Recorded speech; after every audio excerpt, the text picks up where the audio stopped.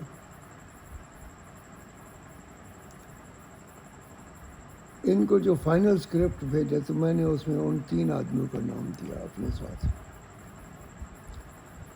وحید قریشی نے یہ کیا کہ وہ ہٹا دیا، اپنی طرف سے شامل۔ عرض ناشر کی طرف سے لکھ کر وہ جو اوریجنل کمیٹی تھی وہ لگا دی۔ پھر مجھے کہنے لگے، ایک بار انہوں نے مجھے کہا کہ آپ اس موضوع پر ہمیں کتاب مرتب کر دیں۔ میں نے انہیں 2 ٹوک جواب دیا۔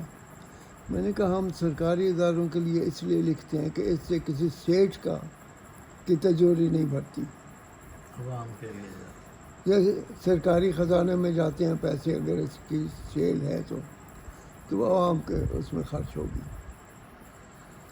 اور اس لیے کہ یہ جو کتاب چھپتی ہے اس میں ہمیں کریڈٹ ملتا ہے ایکڈیمک، جی آپ نہ ہمیں ایکڈیمک کریڈٹ دیتے ہیں نہ کچھ، لہٰذا مجھے معذور سمجھے، میں نہیں لکھوں گا۔ صحیح۔ یا اگر ان کے یہاں کہیں فائل کوئی پڑی ہو تو شاید آج سے 50 سال پہلے کا لکھا ہو، میرا خط بھی ہونا چاہیے اس میں۔ جی بالکل صحیح۔ تو یہ لوگ جو تھے یہ علم کے دشمن تھے۔ بالکل بالکل ایسا، بالکل ایسا۔ آپ کے تو استاد ہیں، آپ تو زیادہ جانتے ہوں گے مجھ سے۔ میں بھی کئی جگہوں پہ ان کا زخم کھوٹا ہوں۔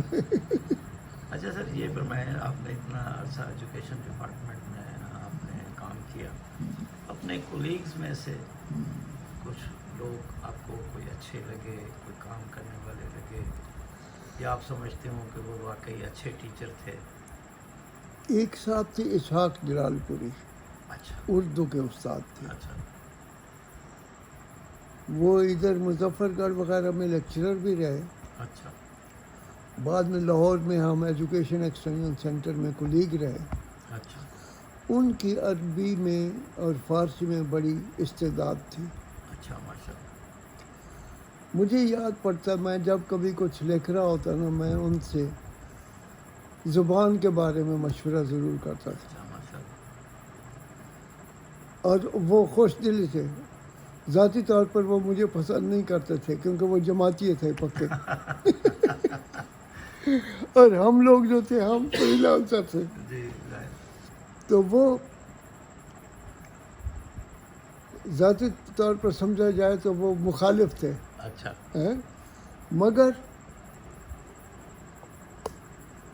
مگر وہ جب ان سے بات کی جائے علم کی، جی وہ ڈنڈی نہیں مارتے تھے، صحیح بڑی خوبی تھی ان میں۔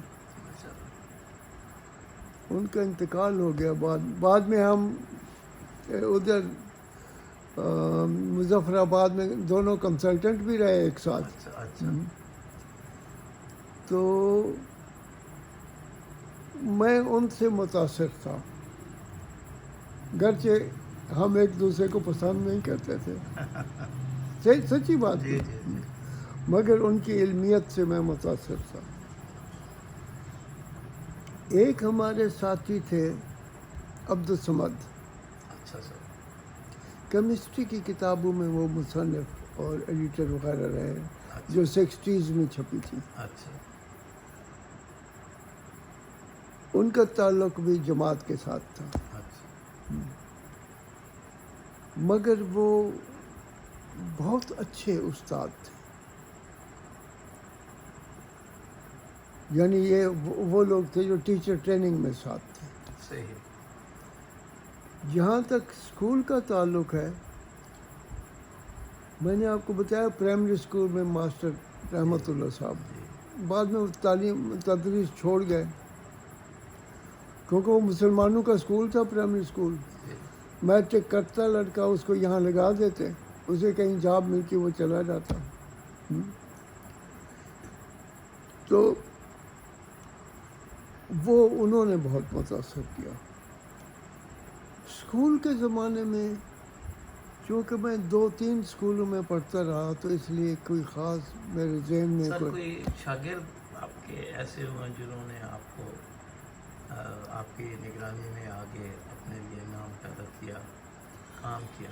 ظفر حسنین زیدی جو کراچی یونیورسٹی کے وائس چانسلر تھے، مرحوم فوت ہو گئے چند سال ہوئے، وہ میرے شاگرد تھے، اچھا، ماشاء اللہ. بعد میں کولیگ بھی رہے، اچھا. اور بڑا انٹیلیجنٹ لڑکا تھا وہ. اس نے بہت متاثر کیا اپنی قابلیت سے. اور لطف کی بات یہ ہے کہ وہ اخیر وقت تک اسی طرح عزت کرتا تھا، مؤدب ہو کر ملتا تھا جیسے پہلے دن. یہ اچھائی ہے بنیادی طور وہ یہاں کراچی یونیورسٹی میں وائس چانسلر تھا، تو یہاں ایک پی ایچ ڈی کا وائوہ لینے آیا. اچھا. تو کیمسٹری ڈپارٹمنٹ والوں نے فاروق مشہدی کو کہا، ٹیلی فون کیا کہ بھائی خادم علی ہاشمی صاحب سے بات ہو سکتی ہے. میں نے کہا، اس نے کہا کیوں؟ کہنے لگے ان کے ایک دوست آئے بیٹھے ہیں میرے پاس، وہ ان سے ملنا چاہتے ہیں. تو اتفاق سے میں فاروق مشہدی کے پاس بیٹھا ہوا تھا. اچھا. تو اس نے کہا بات کر لیں. مجھ سے بات کی. میں نے کہا ہاں جی. کہنے لگا وہ ظفر زیدی آئے ہوئے ہیں، آپ سے ملنا چاہتے ہیں. میں نے کہاں بیٹھے ہیں؟ کہنے لگے ہم کیمسٹری ڈپارٹمنٹ میں. میں نے کب فارغ ہوں گے؟ کہنے لگے اب تقریباً فارغ ہیں. میں اٹھ کے وہاں چلا گیا. اب وہ میں جو گیا وہ بوکھلا کے اٹھ کھڑا ہوا. سر آپ نے کیوں تکلیف کی؟ جھک کر مجھے سلام کیا. سر آپ، میں نے تو پوچھا تھا کہ آپ کا پتہ معلوم ہو جائے تو میں قدم بوسی کے لیے خود حاضر ہوں. اچھا. یعنی شاگرد اور استاد کا جو تعلق ہے، احترام. وہ استاد کو بھی استاد ہونا چاہیے نا، بے شک، بے شک. تبھی اس شاگرد کے بغیر نہیں ہوتا. جی بالکل. تو اس طرح کے کئی شاگرد ہیں. ایک شاگرد تھا جو بعد میں کولیگ ہو گیا، مذاق بھی کر لیتا تھا، ہاں استاد کہہ کے بھی بات کر لیتا تھا، مگر مؤدب رہا ساری عمر. تو چونکہ میں نے یہاں پنجاب میں نہیں پڑھایا، سندھ میں زیادہ پڑھایا، ادھر انتظامی معاملہ اس میں رہا میں، تو میرے بیشتر شاگرد ادھر رہ گئے. تو ایک شاگرد سے ابھی حال ہی میں ٹیلی فون پر بات ہوئی ہے، انور اجن، سندھ یونیورسٹی سے ریٹائر ہوا، ٹھیٹھ دیہاتی، مگر اس قدر مؤدب کہ اب 60-65 سال پہلے شاگرد تھا، اب بھی اسی طرح ملتا ہے. تو یہ کچھ خاندانی ٹریٹ بھی ہوتا ہے. جی ہاں. اور کچھ یہ کہ استاد اور شاگرد کا باہمی تعلق کیسا رہا. آپ نے کچھ دیا ہے شاگرد کو تو وہ یاد رکھے گا. اگر شاگرد کے گلے میں بازو ڈال کر اور سگریٹ شیئر کرنی شروع کر دیں تو پھر تو وہ راستہ ہی نہیں ختم ہو جاتا.